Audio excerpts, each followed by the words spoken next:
এই বরজাক জীবন মিলিয়ে প্রত্যেকটা মানুষের বয়স সমান। তো এখন একটা মানুষ সম্পর্কে যদি আমরা জ্ঞান দিতে না পারি তাহলে আমরা কি জ্ঞান অর্জন করলাম? একটা মানুষ তার জীবনের বিরাট অংশ, যেখানে হাজার হাজার কোটি বছর সে বেঁচে থাকবে, সেই জীবন সম্পর্কে যদি আমরা কিছু না জানলাম, সেই জীবন সম্বন্ধে কোনো প্রস্তুতি আমাদের নাই থাকলো, তাহলে আমরা কি শিখলাম, কী জন্য আসলাম দুনিয়ায়? কাজে এই কথাগুলি আপনাদেরকে আমরা বোঝানোর জন্য চেষ্টা করছি। নবী রাসূলরা চেষ্টা করছেন, আলেমরা চেষ্টা করছেন, আর আপনারাও নিজের জ্ঞানে আপনারাও চেষ্টা করেন এগুলি জানার জন্য। প্রত্যেকটা মানুষের জীবনে 8টা পর্ব, 60 জোড়া, 2টা মরণ, 2টা বরজাক, 2টা জন্ম, 2টা জীবন। আল্লাহ সৃষ্টি সব জোড়া জোড়া, এই 4 জোড়া 8টা, এটা হলো একটা মানুষের জীবনের পরিচয়।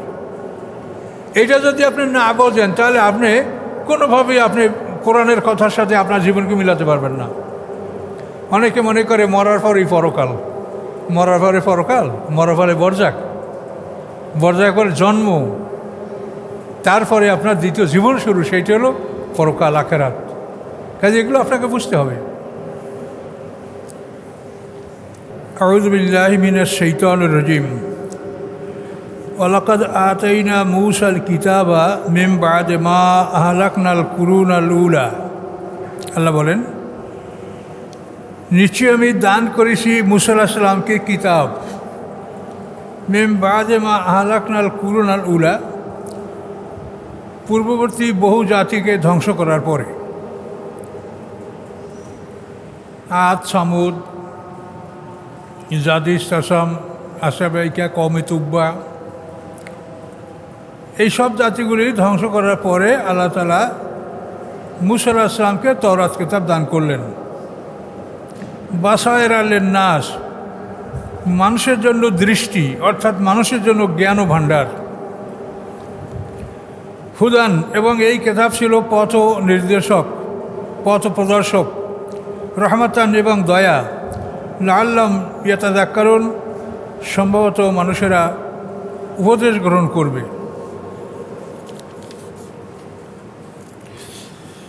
তো ইতিপূর্বে আমরা মূসা আলাইহিস সালামের অনেক কথা এখানে আমরা শুনেছি। এখন আল্লাহ তাআলা এই সামারিটা, রেজাল্ট আমাদেরকে বলছেন। ওমা কুনতা বিজানিবিল গারবি, আপনি পৃথিবীর পশ্চিম অঞ্চলে ছিলেন না। এজ কাদাইনা ইলা মূসাল, আমরা যখন আমি মূসার প্রতি আমার আদেশগুলি আমি দান করেছিলাম, তখন আপনি পৃথিবীর পশ্চিমাঞ্চলে ছিলেন না, অর্থাৎ মক্কা থেকে মিশরটা পশ্চিমাঞ্চলই হয়। ওমা কুনতা শাহিদিন, এবং আপনি তাদের মাঝে উপস্থিত ছিলেন না। মুহাম্মদ সাল্লামকে বলা হচ্ছে যে আপনি পশ্চিমাঞ্চলেও ছিলেন না, এবং আপনি মূসা আলাইহিস সালামের কাছে বা হারুন আলাইহিস সালামের কাছে আপনি উপস্থিত ছিলেন না। ওয়ালাকিন্না আনশানা, বরং আমি সৃষ্টি করেছি কুরুনান, বহু জাতি। ফাতাতাওয়ালা আলাইহিমুল উমুর, অতি দীর্ঘকাল তারা হায়াত লাভ করেছে, জীবনকাল লাভ করেছে। ওমা কুনতা সাবিয়ান ফি আহলি মাদিয়ানা, এবং আপনি কখনো মাদিয়ানবাসীদের ভিতরে বসবাস করেননি, যে তাতলু আলিম, যে তাদের উপরে আপনি এগুলি পাঠ করে শোনাবেন আয়াতিনা, আমার আয়াতগুলি। ওয়ালাকিন্না কুন্না মুরসিলিন, বরং আমি ছিলাম এগুলির প্রেরণকারী। আল্লাহ বলছেন যে মূসা আলাইহিস সালাম যে এত, আল্লাহ রসুল মুহাম্মদ সাল্লাল্লাহু আলাইহি ওয়াসাল্লাম এত বিস্তারিতভাবে যে ঘটনাগুলো বললেন, মূসা আলাইহিস সালামের জন্ম থেকে তার জীবনের শেষ পর্যন্ত উত্থান পতন সব ঘটনাগুলি বিস্তারিত বললেন। মাদায়েনের শুআয়ব আলাইহিস সালামের ঘটনা সেগুলি বললেন। তো এই কথা আপনি কি করে বললেন? তিনি একজন উম্মি, তিনি লেখাপড়া জানেন না, তিনি কোনো বই পড়ে শিখবেন এটা সম্ভাবনা নাই, তাকে কেউ শিখাবে এমন কারো ক্ষমতা নাই। তাহলে এখন এগুলি আল্লাহ রসুল যে আমাদের কাছে বিস্তারিত বর্ণনাটা করলেন, এটা কোথার থেকে? আল্লাহ বলেন ওয়ালাকিন্না কুন্না মুরসিলিন, আমি ছিলাম প্রেরণকারী, আমি ওহির মাধ্যমে আপনাকে আমি এই কথাগুলো জানিয়ে দিয়েছি। মুহাম্মদ সাল্লাল্লাহু আলাইহি ওয়াসাল্লাম নিরক্ষর উম্মি, তিনি বিশুদ্ধ ইতিহাস, নির্ভুল ইতিহাসগুলি জাতির কাছে তুলে ধরেছেন এটা প্রমাণ করে যে তিনি রাসূল, আল্লাহ তাআলা তার কাছে এগুলি ওহীর মাধ্যমে প্রেরণ করেন। আরও আল্লাহ বলছেন, ওমা কুনতা বিজানিবি তুর, আপনি তুর পাহাড়ের নিকটেও ছিলেন না। এই যে না দেয় না, যখন আমি মুসা আলাইহিস সালামকে ডাক দিয়েছিলাম একটি বৃক্ষের মধ্যে, একটি আলোর মধ্যে, এই আলোর থেকে মুসা আলাইহিস সালামকে ডাক দেওয়া হয়েছিল। আল্লাহ তাআলা সেই কথা বলেন যে আপনি তখন তুর প্রান্তে ছিলেন না, এজ না দেয় না, যখন আমি মুসা আলাইহিস সালামকে ডাক দিয়েছিলাম। ওয়ালাকিন রাহমাতাম মির রাব্বিকা, বরং এগুলি সব হলো আপনার রবের পক্ষ থেকে আপনার প্রতি দয়া, যে তিনি আপনাকে দয়া করে এই রেসালাত দান করেছেন। কেন? লেতুনজিরা কওমান মা, যাতে আপনি ভয় দেখাতে পারেন এমন একটা জাতিকে, মা আতাহুম মিন নাযিরিম মিন কাবলিকা, যাদের কাছে আপনার পূর্বে কোনো রাসূল আসেনি। ঈসা আলাইহিস সালাম থেকে মুহাম্মদ সাল্লাম পর্যন্ত এই সময়ের মধ্যে মুহাম্মদ সাল্লাল্লাহু আলাইহি ওয়াসাল্লাম ছাড়া এর মাঝে আর কোনো রাসূল আরব অঞ্চলে আসেনি। তো আল্লাহ তাআলা এই রাসূল পাঠালেন কেন? লাআল্লাহুম ইয়াতাযাক্কারুন, যাতে তারা উপদেশ গ্রহণ করতে পারে যে মুহাম্মদ সাল্লাম আল্লাহর রাসূল, তিনি যা বলছেন তিনি আল্লাহর পক্ষ থেকে কথাগুলি বলছেন। ওয়ালাউলা আন তুসিবাহুম মুসিবাতুম বিমা কদ্দামাত আইদিহিম ফায়াকুলু রব্বানা লাউলা আরসালতানা ইলাইনা রাসূলান ফানাত্তাবা আয়াতিক ওয়া নাকুনা মিনাল মুমিনিন। আল্লাহ বলেন, যদি এমনটি না হতো যে তাদের উপরে যখন বিপদ আসবে তাদের কর্মফলের জন্য, হাতের কামার জন্য, তখন তারা বলবে যে হে রব, আমাদের প্রতি আপনি কেন রসুল পাঠালেন না? এই ধরনের ওজোর আপত্তি তারা পেশ করবে। এটা যেন করতে তারা না পারে। রসুল পাঠালে ফানাত্তাবে আয়াতেকা, আমরা সেই রাসূলের আয়াতগুলির অনুকরণ করতাম, এইটা যেন তারা না বলতে পারে, এই জন্য আমি তাদের মাঝে রাসূল পাঠালাম। ও নাকুনা মিনাল মুমিনিন, এবং আমরা মোমেন হয়ে যেতাম। যদি রসুল পাঠাতেন তাহলে আমরা তার আনুগত্য করতাম, মোমেন হয়ে যেতাম। এই কথাগুলি যেন তারা বলতে না পারে, এই জন্য আমি তাদের মাঝে মুহাম্মদ সাল্লাল্লাহু আলাইহি ওয়াসাল্লামকে তাদের ভাষায়, মাতৃভাষায়, আরবি ভাষায় আমি নবী পাঠিয়েছি, রাসূল পাঠিয়েছি। ফালাম্মা জাআহুমুল হক, অথবা যখন তাদের কাছে সত্য আসলো, মেন ইনদিনা, আমার নিকট থেকে, আল্লাহর নিকট থেকে, কলু, তখন তারা বলতে লাগলো, লাউলা উতিয়া মিসলামা উতিয়া মূসা, কেন দেওয়া হলো না তাকে অনুরূপ যা দেওয়া হয়েছিল মুসা আলাইহিস সালামকে? মুসা আলাইহিস সালামকে 9টা মুজিজা দেওয়া হয়েছিল, কাজে মুহাম্মদ সাল্লামকে ওইরূপ কেন দেওয়া হচ্ছে না? তখন আল্লাহ তাআলা জবাব দিচ্ছেন, আওয়ালাম ইয়াকফুরু বিমা উতিয়া মূসা মিন ক্বাবলু, ইতিপূর্বে মূসাকে যে মুজিজা দেওয়া হয়েছিল সেগুলি তারা অবিশ্বাস করে নাই? সেই 9টা মুজিজা দেখে কি তারা ঈমান এনেছে? কই, ঈমান তো আনে নাই। তাহলে ওই রকম মুজিজা দাবি করে কী লাভ? মিন ক্বাবলু, ইতিপূর্বে। কলু, তারা বলছিল কি, সেহরানে তাজাহারা, দুই জাদু একে অপরকে সাহায্য করছে। মুসা আলাইহিস সালাম, হারুন আলাইহিস সালাম, দুইজন নবী, একজন নবী একজন রাসূল। এই দুই নবী রাসূল তাদের কাছে আসার পরে তারা কি বলছিল? কলু সেহরানে তাজাহারা, তারা দুইজন জাদুকর একে অপরকে সাহায্য করছে। ও কলু, এবং তারা বলেছিল, ইন্না বিকুল্লিন কাফিরিন, আমরা সব কিছু অস্বীকার করছি, আমরা এগুলি কিচ্ছু মানব না। কুল, আপনি বলুন, ফাতু বিকিতাবিম মিন ইনদিল্লাহি ওয়া আহাদা মিনহুমা, আপনি বলুন তোমরা নিয়ে আসো এমন একটা কিতাব আল্লাহর নিকট হতে, ওয়া আহাদা মিনহুমা, যেই কিতাবটি এই দুইটি কিতাবের চাইতে অধিক পথ প্রদর্শনকারী। দুইটি কিতাব হলো তাওরাত এবং কোরআন। এই দুটি কিতাব হতে আরও অধিক পথ প্রদর্শনকারী, সৎপথ প্রদর্শনকারী কোনো কিতাব তোমরা নিয়ে আসো, তাহলে আত্তাবিহু, আমি সেই কিতাবটা মানব। রাসূল বলেন, তাহলে আমি সেই কথাটা মানব। এরকম কথা কোরআনে আরও আসে। ইহুদিরা, খ্রিস্টানরা আল্লাহর সন্তান আছে বলে দাবি করে।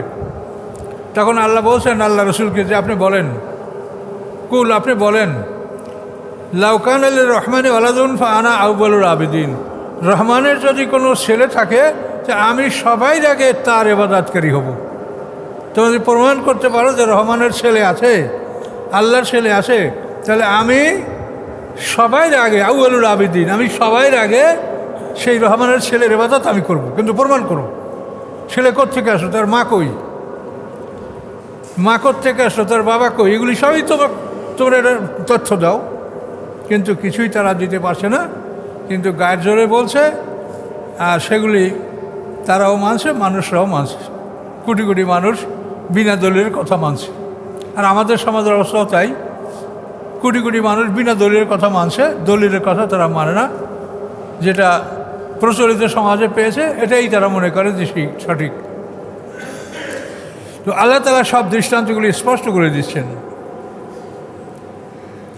এখন আল্লাহ বলেন, ফাইল্লাম ইয়াস্তাজিবু লাকা, আপনার এই সমস্ত কথার জবাব যদি তারা না দেয়, ফালাম, নিশ্চয়ই আপনি জেনে রাখুন, আন্নামা ইয়াত্তাবিউনা আহওয়াহুম, নিশ্চয়ই তারা কামনা বাসনা নিজের মনের ইচ্ছার অনুকরণ করে, তাদের কাছে কোনো দলিল প্রমাণ নাই।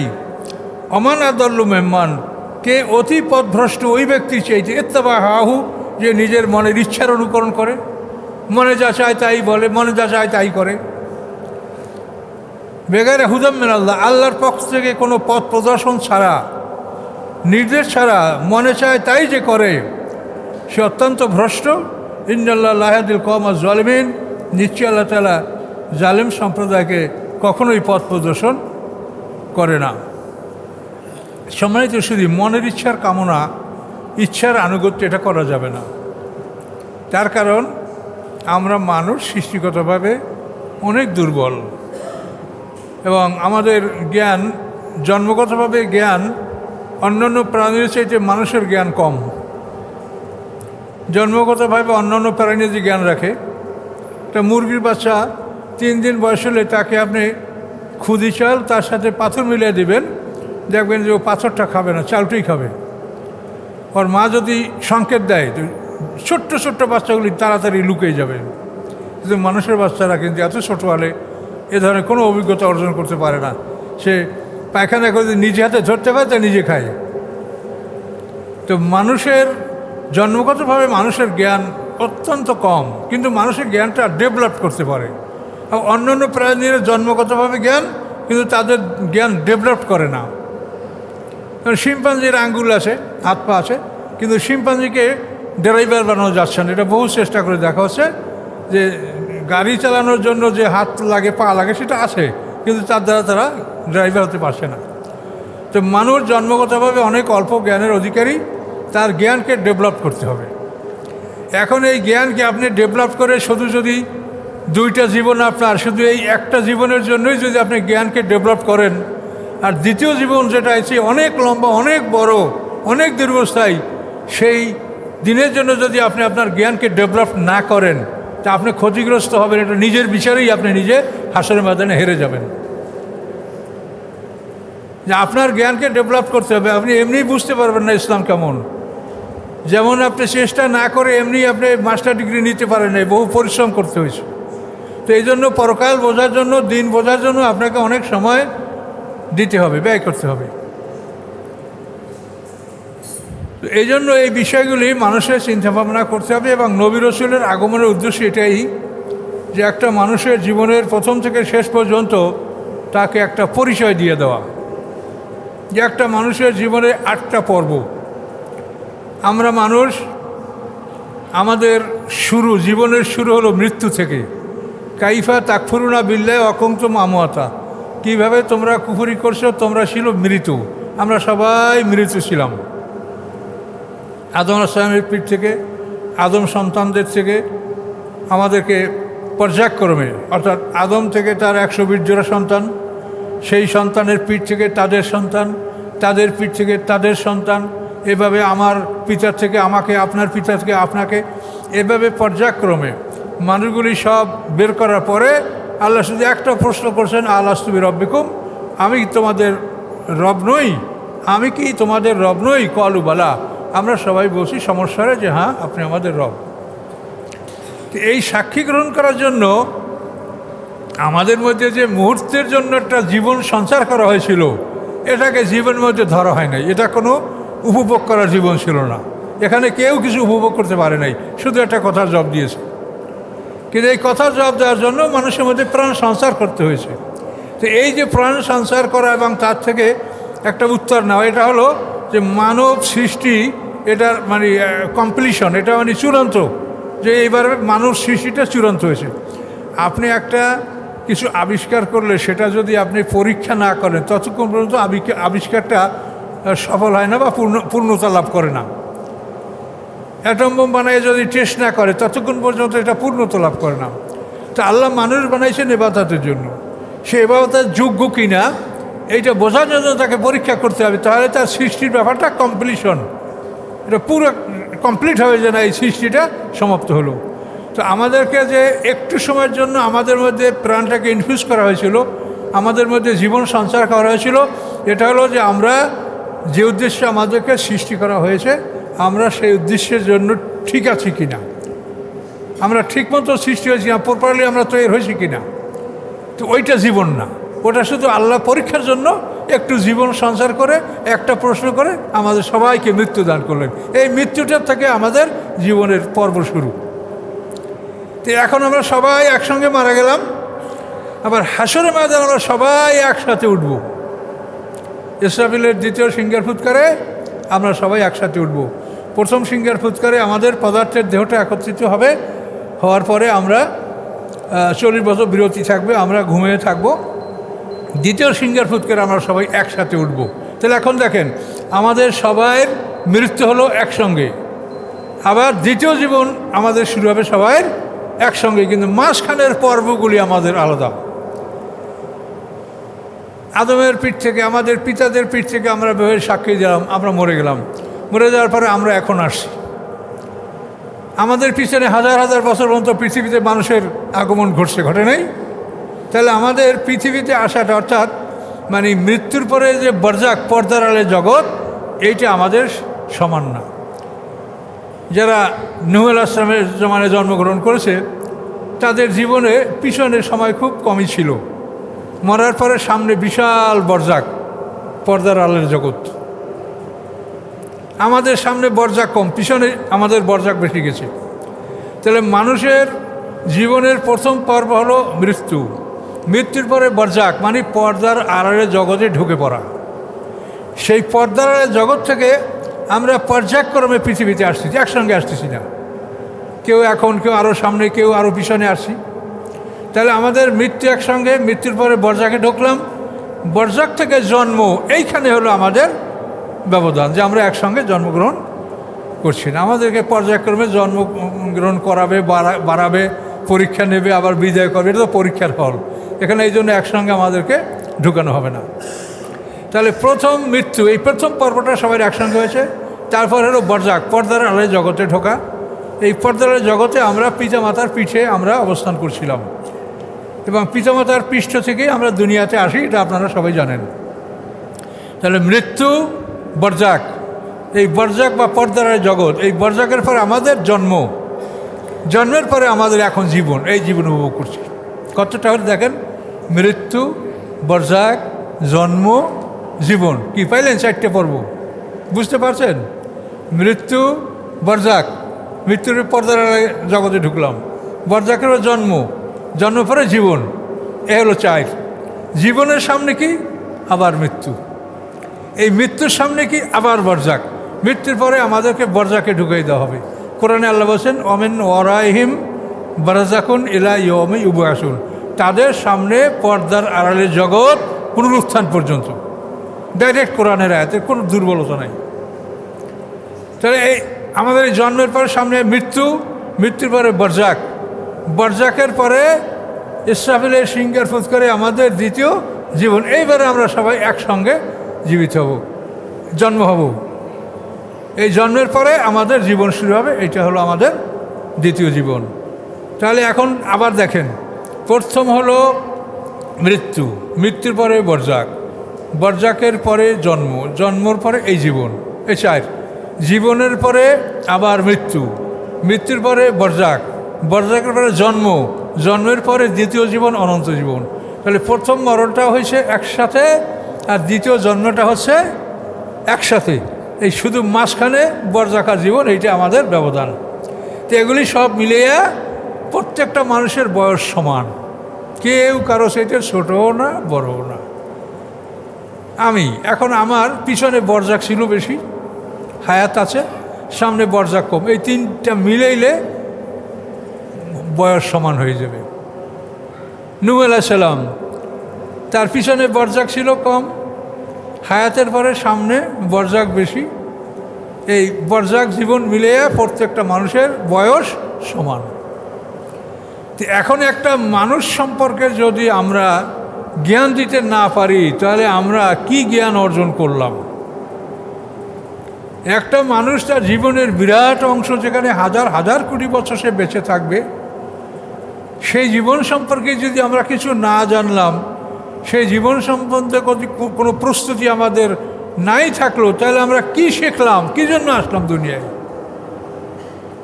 কাজে এই কথাগুলি আপনাদেরকে আমরা বোঝানোর জন্য চেষ্টা করছি, নবী রাসূলরা চেষ্টা করছেন, আলেমরা চেষ্টা করছেন, আর আপনারাও নিজের জ্ঞানে আপনারাও চেষ্টা করেন এগুলি জানার জন্য। প্রত্যেকটা মানুষ জীবনে 8টা পর্ব, 60 জোড়া, 2টা মরণ, 2টা বরজাক, 2টা জন্ম, 2টা জীবন। আল্লাহ সৃষ্টি সব জোড়া জোড়া, এই 4 জোড়া 8টা, এটা হলো একটা মানুষের জীবনের পরিচয়। এটা যদি আপনি না বোঝেন, তাহলে আপনি কোনোভাবেই আপনি কোরআনের কথার সাথে আপনার জীবনকে মিলাতে পারবেন না।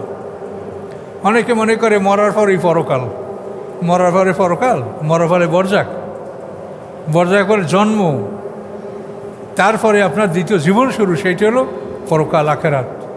কাজে এগুলো আপনাকে বুঝতে হবে।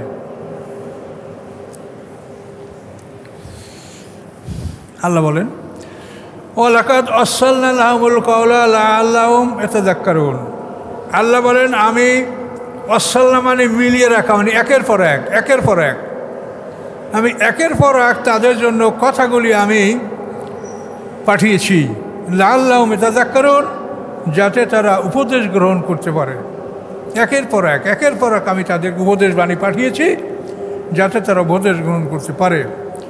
আল্লাযীনা আতাইনাহুমুল কিতাব মিন ক্বাবলিহি হুম বিহি ইউমিনুন, যাদেরকে আমি দিয়েছি কিতাব মিন ক্বাবলিহি, এই কোরআনের পূর্বে, মুহাম্মদ সাল্লামের পূর্বে, হুম বিহি ইউমিনুন, তারা এই কোরআনের প্রতি ঈমান আনে, অর্থাৎ পূর্ববর্তী আহলে কিতাব তারা এই কোরআনকে বিশ্বাস করে। ওয়া ইযা ইউতলা আলাইহিম, যখন তেলাওয়াত করা হয় তাদের উপরে, ক্বালু, তখন তারা বলে, আমান্না বিহি, আমরা এই কোরআনের প্রতি ঈমান আনলাম, ইন্নাহুল হাক্কু মির রাব্বিনা, নিশ্চয়ই কোরআন সত্য আমাদের রবের পক্ষ হতে, ইন্না কুন্না মিন ক্বাবলি মুসলিমিন, নিশ্চয়ই আমরা এর আগেও আত্মসমর্পণকারী ছিলাম। মানে এই যে তাকে পাঠ করে শুনে, এর আগেও, অর্থাৎ এর আগে মানে তাদের কাছে তাওরাত ছিল, সেই কিতাবেও মুহাম্মদ সাল্লাল্লাহু আলাইহি ওয়াসাল্লাম এবং কোরআনের কথা উল্লেখ আছে। সেই জন্য বলে যে এর আগেও আমরা এই কিতাবের প্রতি আত্মবিশ্বাসী আমরা ছিলাম। আল্লাহ বলে, উলাইকা ইউতাউনা আজরাম মাররাতাইন, এদেরকে আল্লাহ তাআলা তাদের দ্বিগুণ সব দান করবেন, 2 বার দিবেন। যেহেতু তারা পিছনে আসমানি কিতাবে ঈমান এনেছে, এই জন্য তারা একটা সব পাবে। আবার কোরআন নাযিল হওয়ার পরে কোরআনের উপরেও তারা ঈমান আনলো, এই তাদের ডবল ঈমানের জন্য তারা ডবল সব পাবে, এটা আল্লাহ ঘোষণা করলেন। উলাইকা ইউতাউনা আজরাম মাররাতাইন, এদেরকে আল্লাহ তাআলা 2 বার সব দিবেন, বেমা সবারও, তাদের ধৈর্যের কারণে। ওয়ায়াদরাউনা বিল হাসানাতি সাইয়্যা, এবং তারা দূর করে ভালো দ্বারা মন্দকে, ভালো দ্বারা মন্দকে দূর করে। অর্থাৎ আপনি একটা গালি দিছে, আপনি গালি দিতে পারবেন না, আপনি ধৈর্য ধারণ করবেন এবং তাকে উপদেশমূলক কথা বলবেন। আপনাকে একজনের ক্ষতি করছে, আপনি তার উপকার করেন, আপনিও ক্ষতি করিয়েন না। এটা হলো মুমিনদের বৈশিষ্ট্য এবং আল্লাহর শিক্ষা। ওয়ায়াদরাউনা বিল হাসানাতি সাইয়্যা, তারা ভালো দ্বারা মন্দকে প্রতিহত করে। এইটা কিন্তু একটা বিরাট ব্যাপার, এটা ছোটো মনে করবেন না। একজনে আপনাকে গালি দিয়েছে, মন্দ বলেছে, আপনাকে তিরস্কার করেছে, এটা ধৈর্য ধারণ করে যে আপনি তার সাথে ভালো ব্যবহার করবেন, এটা কিন্তু একটা বিরাট সাধনার ব্যাপার। আমাদের তো কি একটা মন্দ বললেই সাথে সাথে আমার শরীর দ্বিগুণ রাগ হয়ে যায়, সে একটা বলছে আমি তাকে 2টা বলি, এইটাই তো সমাজের স্বভাব। কিন্তু আল্লাহ বলছেন না, এটা আমার বিধান না। আমার বিধান হলো তুমি ভালো দ্বারা মন্দকে প্রতিহত করবে। কখনোই তোমাকে মারলে, কাটলে, আঘাত করলে, জখম করলে তুমি তার প্রতিশোধ নিতে পারবা, এটা শরীয়তে বিধান রাখা হয়েছে। কিন্তু গালিগালাজ করলে তার কোনো প্রতিকার বিধান রাখা হয় না। সেখানে বিধান রাখা হয়েছে যে তুমি ভালো দ্বারা সেটাকে প্রতিহত করবে। কি কথা বুঝতে পারলেন? কোরআন বলছে দাঁতের বদলে দাঁত, নাকের বদলে নাক, কানের বদলে কান, অল জুরুহা কেসাস, সমস্ত আঘাতের প্রতিশোধ আছে, সমস্ত আঘাতের কেসাস আছে, কিন্তু গালিগালাসের কোনো কেসাস নাই। এই জন্য সবসময় আপনি এই খাসলাতটা অর্জন করা এটা বিরাট সাধনার ব্যাপার। আপনি অনেক ধৈর্য ধারণ না করলে এই স্বভাব আপনি অর্জন করতে পারবেন না। যে আপনাকে গালি দিয়েছে, আপনি কিছু উত্তর না করে আপনি তাকে ভালো কথা দ্বারা তাকে আপনি বুঝালেন। এটা যদি আপনি করেন, তো এইভাবে যদি একাধিকবার হয়, তা দেখবেন যদি ওই লোকটার ভাগ্য ভালো হয়, তো ওই লোকটা আপনার কাছে লজ্জিত হবে। ওই লোকটা আপনার কাছে লজ্জিত হবে, সে হয়তো আর খারাপ কথা আপনাকে আর নাও বলতে পারে।